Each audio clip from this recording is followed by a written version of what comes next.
Would you drive along Britain's most haunted road? Tales of a ghost bride, unexplained car crashes, a hanging tree, disappearances, a prowling black cat, and tales of witchcraft, and sightings of a long-dead monk on this cursed old road. Would you? On November the 19th, 1965, Suzanne Brown and 3 friends from a hen party were returning from Maidstone in their Ford Cortina. They drove just past this junction and smashed into a Jaguar with a couple coming from the other direction. Suzanne Brown, from Australia, was due to marry her fiancé, RAF technician Brian Wetton, the next day at a church in Gillingham. Sadly, this was never to be. Her friend and bridesmaid, Judith Lingham, was killed at the scene, and Suzanne would die 10 days later in the West Kent hospital, along with her friend, Patricia Ferguson. Only one girl would survive, even after going through the windscreen, and would forever cover her neck and part of her face with jumpers for the rest of her life, and never speak of the crash that took her friends that fateful night.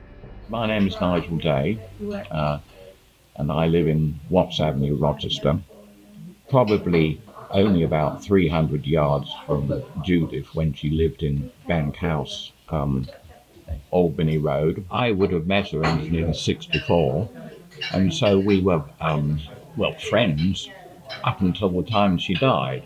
When this tragedy happened, which I heard about, of course, on the Saturday, in the article in the Evening News, that the mother said the next day that she couldn't understand what they were doing going down Bluebell Hill, because the hen party was all supposed to take place in Rochester. Of course, this is the old road, which was always known, and I've been warned when I got my driving licence, always be careful going up and down Bluebell Hill. It's always had a reputation for accidents, and of course it's also had a reputation for ghosts. If this wasn't sad and tragic enough, within 2 years, weary drivers driving along the old road would come face to face with a girl who some believed to be Judith Lingham or Suzanne Brown, who hitches a ride in a wedding dress or short 60s style dress and gets into the back of the car only to disappear completely.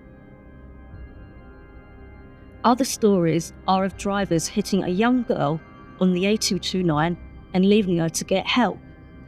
And when they return with an ambulance and the police, she is nowhere to be found, only a blanket that she was left in by the driver.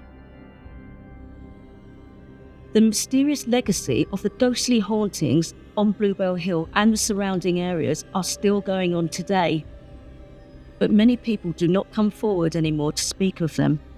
So here on this road, before the car crash, before the murders, before the fleeting Black Panther, there was a hanging tree. We're not sure exactly where the tree was, but here, not so long ago, people were hanged.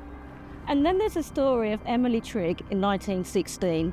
In World War I, she walked up this road with a World War I soldier, disappeared. People looked for her for nearly 6 years, and they found her body over here. Thanks for watching, guys. See you next time. And beware if you're driving down Bluebell Hill.